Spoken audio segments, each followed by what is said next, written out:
เสียงกองเสียงเขาเดี๋ยวพ่อมอง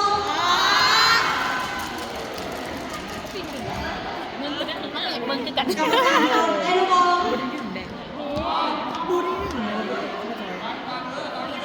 โอเค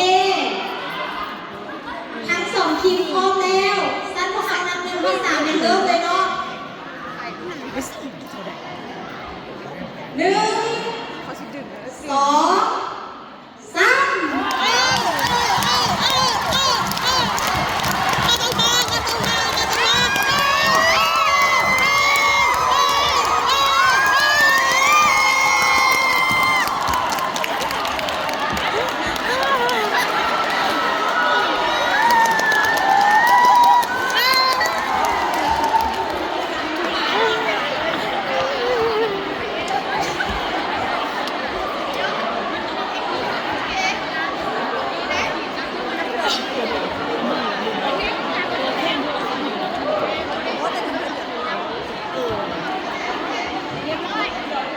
เจ้าสำหรับการแข่งขันของทีมโซไผ่โลเองจะยิงจากในโครงการที่ถูกกล่าวนะคะเป็นได้ที่สนามเจ้าเขาจะเข้าสู่ทีมที่2กันเลยทีมที่2เป็นทีมไหนสรุปทีมที่2เป็นทีมข้าวว่าการแข่งขันแล้วก็มีคณะกรรมการสองจังหวัดเจ้าเสื้อแดง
โอเคค่ะพร้อมแล้วเราฟังสัญญาณเลยเนาะเจ้า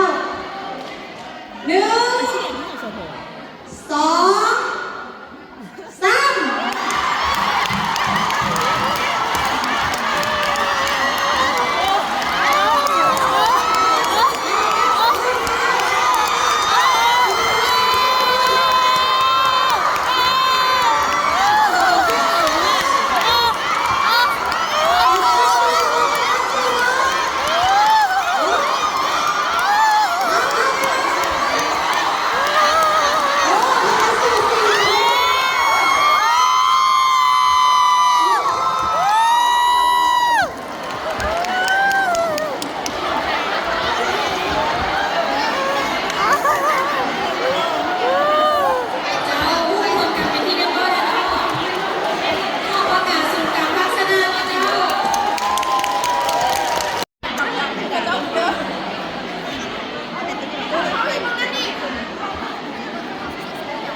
32 ข้อฟังในสนามเดี๋ยวเบิ่งคอมนี้ฟังในสนามทางกรรมการต้องการจำนวนคนเนาะ11 ทาง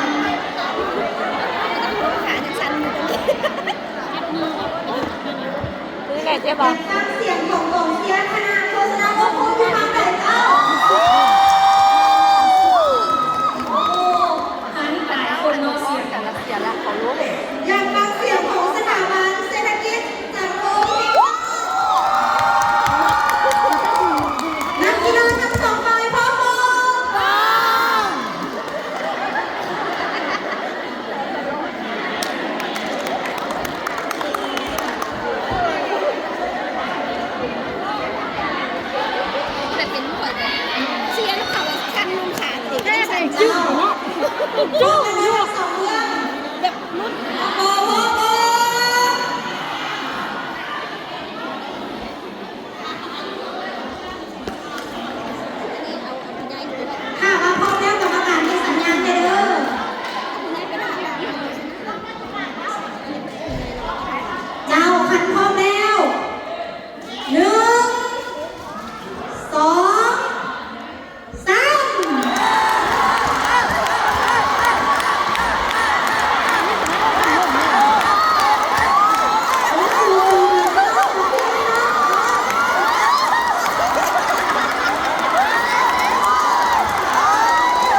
คนเนาะ11ทาน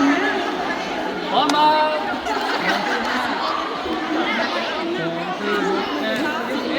พร้อมพี่ รอบนี้จะเป็นรอบชิงชนะเลิศเนาะถ้าพร้อมแล้วสัญญาณให้ทางคณะกรรมการเราอย่าพูดน้ำกันเนาะใครจะได้เป็นที่หนึ่งเนาะเจ้านักกีฬาพร้อมแล้วเนาะโอเคจะเริ่มเลยเนาะ1 2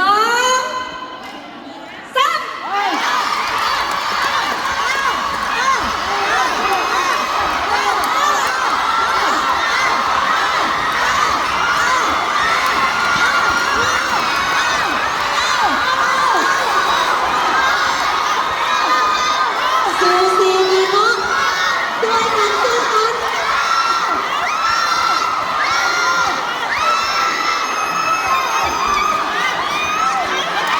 ยังเชื่อยังเชื่อดึงดึงดึงยังเชื่อ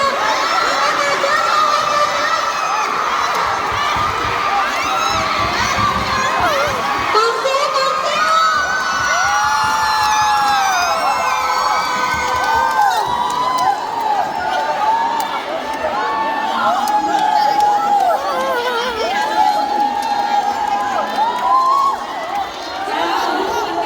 ทีมที่ชนะคือทีม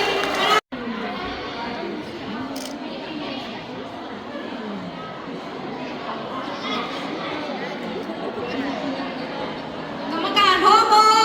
กรรมการยังบ่พร้อมเพรียนนะเจ้า เดี๋ยวขอเวลาจับเวลาก่อนนะเจ้า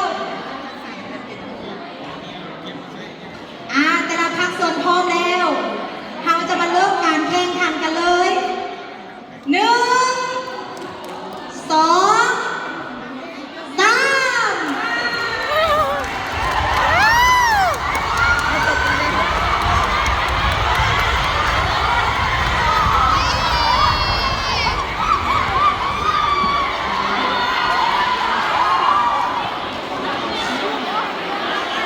เข้าเส้นไซส์เป็นทีเรียบร้อยเนาะกรรมการของพวกเรานับกลุ่มเป้าก่อนทีมเขาเริ่มที่2ก่อนจะเข้าเส้นไซส์ในการของเราอันนี้ต่อไปเนาะเวลาเราลงไปเข้าเส้นไซส์ก่อนเลยเราเป็นสามารถทำไปเนาะบางทีจะลองไปแล้วจะโอเคเนาะทำเข้าเส้นเองพอเนาะนักกีฬาพร้อมแล้วกรรมการเข้ามาเข้าเลยพอจะได้สัญญาณการแข่งขันเลย1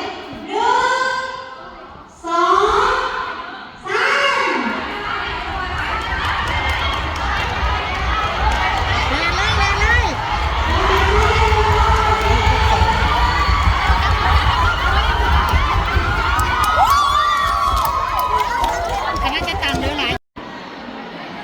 ไม่เข้าเกิดห้องงานของเราเลยชิวากรรมการชิวเดียวอ่ะ จะเสียเบื้องใดระหว่างสีฟ้าหรือสีแดงจะเสียเบื้องใดมีลำเอียดเกิดขึ้นแล้ว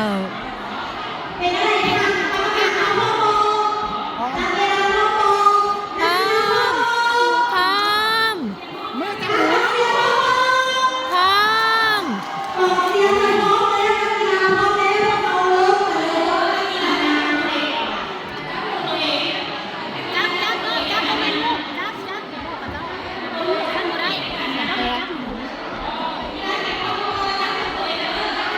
จับมือเราโซ่กันนะ นักปุ๊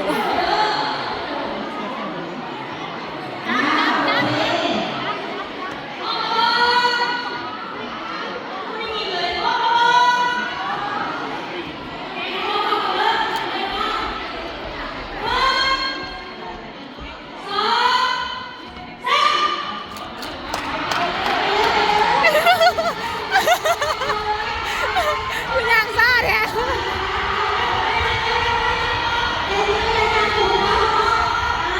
ไอ้โบจะคืออะไรให้มัน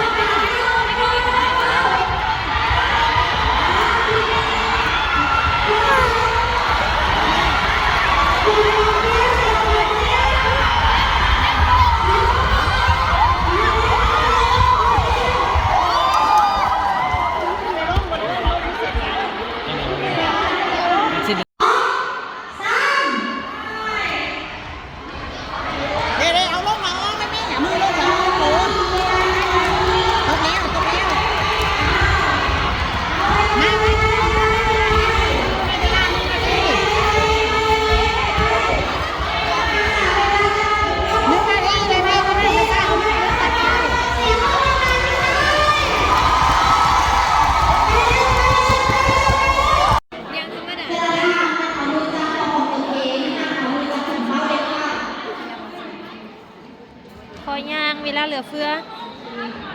เอาผู้เล่นทั้งหมดมาทั้งสองทีมเนาะ